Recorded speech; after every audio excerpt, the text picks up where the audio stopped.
एक देश का राजकुमार उबैद एक तूफानी और बर्फीली अंधेरी रात में अपने शानदार कमरे में आराम कर रहा था। रात गहरी थी और सपनों की दुनिया ने उसे अपनी बाहों में ले रखा था। उसी रात उबैद ने सपने में एक चमकदार सफेद बाज देखा, जिसने फुसफुसाते हुए कहा, तुम्हारा प्यार एक डरावनी अंधेरी दुनिया में बंद है, सिर्फ तुम ही उसे आजाद कर सकते हो। राजकुमार उबैद अचानक चौंक कर जागा। उसका दिल तेजी से धड़क रहा था। उसने पसीने से भीगी माथे को छुआ और गहरी सांस ली। वह खुद से सोचने लगा, ये बाज किसकी बात कर रहा था? मेरा प्यार? लेकिन मैंने तो कभी किसी से प्यार ही नहीं किया। क्या ये प्यार अभी आने वाला है, या यह किसी ऐसी राजकुमारी की बात है जिसे मैं जानता भी नहीं? उसके मन में हजारों सवाल उठे। वह महल की बालकनी में आ गया। चांदनी नीचे बाग पर फैल रही थी। आकाश में तारे चमक रहे थे, लेकिन उसके दिल में एक अजीब सा खालीपन था। क्या सच में कहीं कोई ऐसी राजकुमारी है जो बंद है? और अगर है तो आखिर क्यों? अगली रात जब वह महल की बालकनी में खड़ा था, चांदनी में सच में वही सफेद बाज उड़ता हुआ उसके सामने आ गया। उसकी आंखें चमक रही थीं और राजकुमार का दिल तेजी से धड़क रहा था। सामने आकाश में वही सफेद बाज अपने पंख फैलाए उड़ रहा था। उसके पंखों से रोशनी टपक रही थी और जमीन पर सुनहरी रेखा बन रही थी। बाज ने मुड़कर आकाश में चक्कर लगाया, जैसे कह रहा हो, मेरे पीछे आओ। उबैद को उस पल यकीन हो गया कि यह सपना केवल सपना नहीं था, बल्कि यह नियति का संदेश था। उसने बाज का पीछा किया और इसी तरह उसका सफर शुरू हुआ। वह चमकते हुए पेड़ों के जंगलों से गुजरा, आग उगलने वाली नीली गुफाओं में गया और आखिरकार एक ऐसी रियासत में पहुंचा जिसके बारे में दुनिया को कुछ पता नहीं था। आधी रात का समय था। आकाश में चांद पूरी चमक के साथ था और महल के कमरे खामोशी में डूबे हुए थे। उसी पल सफेद बाज पंख फैलाए उड़ते हुए सीधे एक शानदार कमरे की खिड़की पर बैठ गया। यह कमरा किसी आम लड़की का नहीं, बल्कि राजकुमारी सोफिया का था। राजकुमार उबैद, जो बाज का पीछा करते हुए महल तक पहुंच चुका था, पेड़ों की छाया में खड़ा सब देख रहा था। वह हैरान रह गया जब बाज अचानक खिड़की के किनारे बैठते ही चमक की एक लहर में गायब हो गया। उबैद की जिज्ञासु आंखें खिड़की से भीतर झांकने लगीं। खिड़की के पर्दे हवा से हिल रहे थे और अंदर से मंद रोशनी बाहर आ रही थी। वहाँ पहली बार उसने राजकुमारी सोफिया को देखा। वह रोशनी में खड़ी थी, एक बेहद खूबसूरत लड़की, जैसे चांदनी का रूप धर लिया हो। उसके सुंदर बाल हवा में लहर रहे थे और चेहरे पर ऐसी मासूमियत थी जैसे चांदनी जमीन पर उतर आई हो। पर्दे हवा से हिलने लगे तो सोफिया ने चौंक कर नजर उठाई। उसकी आंखें अनायास उसी खिड़की पर ठहरी जहाँ एक अजनबी राजकुमार खड़ा था। मंद रोशनी में उसने पहली बार उबैद को देखा। उसकी आंखों में अद्भुत हिम्मत और नरमी की चमक थी और चेहरे पर ऐसी शालीनता जैसे नियति ने खुद उसे भेजा हो। राजकुमारी सोफिया के दिल में अजीब सा एहसास जागा, ऐसा जो पहले कभी नहीं हुआ था।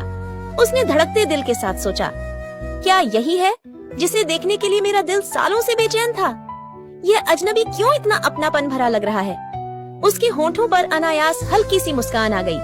राजकुमार उबैद एक पल के लिए अपनी सांस लेना भूल गया। दिल की धड़कन बेकाबू हो गई।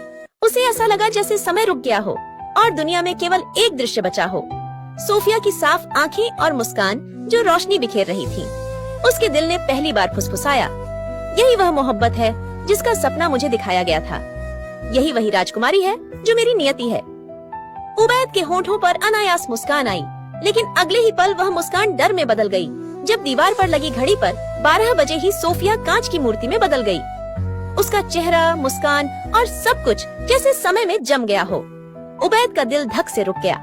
वह अपनी आंखों पर विश्वास नहीं कर पा रहा था। उसने कांपती आवाज में कहा, हे भगवान, ये क्या जादू है? राजकुमारी, कांच की मूर्ति कैसे बन गई? उसी पल हवा में भारी गूंज हुई। कमरे की खिड़की जोर से खुली और एक डरावना जिन प्रकट हुआ। उसकी आंखों से लाल आग निकल रही थी और कद दीवारों को छू रहा था। जिन ने हंसते हुए कहा, यह राजकुमारी सोफिया मेरी है। जब तक यह मुझसे शादी नहीं करेगी, मैं हर रात इसे इसी तरह कांच की मूर्ति में बदल दूंगा। यह कहकर उसने अपने जादुई हाथों से कांच की मूर्ति हवा में उठा ली। रोशनी का तूफान कमरे में फैल गया और अगले ही पल राजकुमारी की मूर्ति जिन के साथ गायब हो गई। राजकुमार उबैद खिड़की से यह सब देख रहा था। उसकी आंखों में डर के साथ गुस्सा और बेबसी साफ झलक रही थी। उसने धीरे लेकिन मजबूत आवाज में कहा, नहीं, मैं इसे होने नहीं दूंगा। सोफिया को इस क्रूर की कैद से छुड़ाऊंगा, चाहे अपनी जान ही क्यों न देनी पड़े। उस पल उबैद को एहसास हुआ कि वह केवल एक सपना या कहानी नहीं देख रहा, बल्कि एक भयानक हकीकत के सामने खड़ा है। और शायद यही वह रहस्य था और शायद यही वह रहस्य था जिसके बारे में सफेद बाज ने उसे चेताया था। राजकुमारी सोफिया की कांच की मूर्ति रोशनी के तूफान के साथ कुछ ही पलों में गायब हो गई, और जब वह फिर दिखाई दी तो वह एक काले, सुनसान और डरावने किले के बीच खड़ी थी। किले की दीवारें आसमान को छू रही थीं, कांटेदार बेलें उन पर लिपटी हुई थीं, और चारों ओर अंधेरा ही अंधेरा था। हवा में अजीब सी सरसराहट थी, जैसे हजारों कानों में कोई फुसफुसा रहा हो। अचानक मूर्ति टूटने लगी और राजकुमारी फिर इंसान की शक्ल में आ गई, लेकिन वह इतनी कमजोर थी कि जमीन पर गिर पड़ी। जिन ने हंसते हुए कहा, यह तुम्हारा नया घर है राजकुमारी। जब तक तुम शादी के लिए हाँ नहीं कहोगी, हर रात तुम्हारा शरीर कांच में बदल जाएगा और एक दिन तुम हमेशा के लिए पत्थर की मूर्ति बन जाओगी। सोफिया की आंखों में आंसू भर आए। वह कांपती हुई आवाज में बोली, मैं कभी तुम्हारे जैसे क्रूर से शादी नहीं करूंगी। जिनकी आंखों में गुस्से की आग जल उठी। अगली सुबह राजकुमार उबैद अपने महल के दरबार में गया और पुराने पुस्तकालय की किताबें खोल खोल कर देखने लगा। पुरानी कथाओं में उसने पढ़ा, जिनके किले तक पहुंचने के लिए 7 घाटियों से गुजरना पड़ता है, जहां हर घाटी में एक जानलेवा परीक्षा होती है। उबैद ने अपनी तलवार कस ली, घोड़ा तैयार किया और आसमान की ओर देखकर बोला, सोफिया, मैं आ रहा हूँ। चाहे मुझे अंधेरों से गुजरना पड़े, जहर वाले दरिया पार करने पड़े या अपनी जान देनी पड़े, मैं तुम्हें आजाद करूंगा। राजकुमार उबैद अपनी बहादुरी के सफर पर जिनके जादुई किले की ओर बढ़ा। बाज ने भी उसकी राह दिखाई। रास्ते में कांटों के जंगल, जहरीले सांप और ऐसे दरिया आए जिन पर कोई पुल नहीं था। लेकिन हर मुश्किल पर उसकी तलवार, विश्वास और हिम्मत विजयी रही।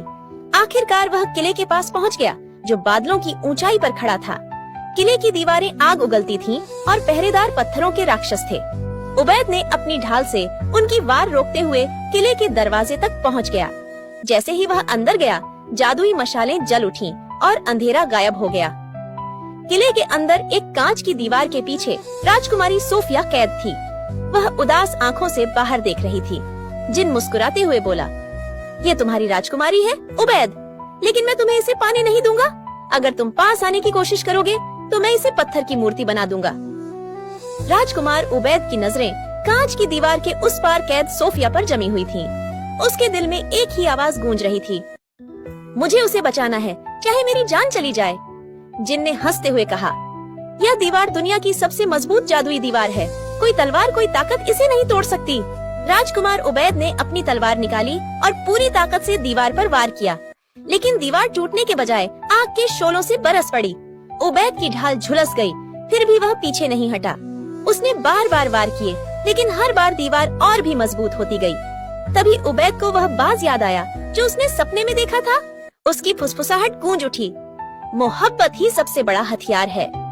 उबैद ने तलवार जमीन पर रख दी, आंखें बंद की और दीवार के सामने घुटने टेक कर प्रार्थना करने लगा। उसके दिल से निकलने वाली हर प्रार्थना एक रोशनी बनकर दीवार को छूने लगी। सोफिया की आंखों से आंसू बहने लगे। जैसे ही पहला आंसू जमीन पर गिरा, दीवार में दरार पड़ गई। दूसरा आंसू गिरा तो रोशनी की किरण फैल गई। उबैद ने उठकर अपने हाथ कांच पर रखे और बोला, सोफिया, मेरी मोहब्बत इस दीवार से ज्यादा ताकतवर है। अचानक पूरी दीवार रोशनी में बदलकर टुकड़ों में टूट गई और राजकुमारी आजाद होकर सीधे उबैद की बाहों में गिर पड़ी। जैसे ही उबैद ने राजकुमारी का नाजुक हाथ थामा, अचानक क्रोध में भरे जिन ने चीख मारी और अपनी तलवार से राजकुमारी का सिर अलग कर दिया। पूरा महल कांप उठा। उबैद दीवानों की तरह दौड़ा और राजकुमारी के कटे हुए सिर को अपने हाथों में उठा लिया। उसकी आंखों से बहते आंसू राजकुमारी के सुंदर चेहरे पर गिरने लगे।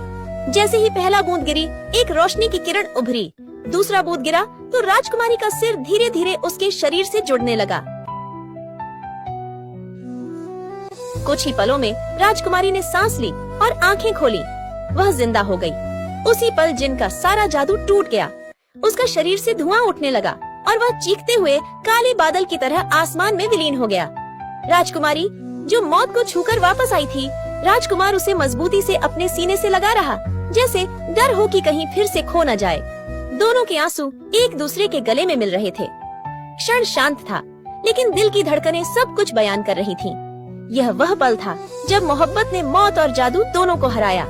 राजकुमार उसके बाल सहलाते हुए कहता है, मैंने तुम्हें खोने का दर्द देखा है, अब कभी तुम्हें अकेला नहीं छोड़ूंगा।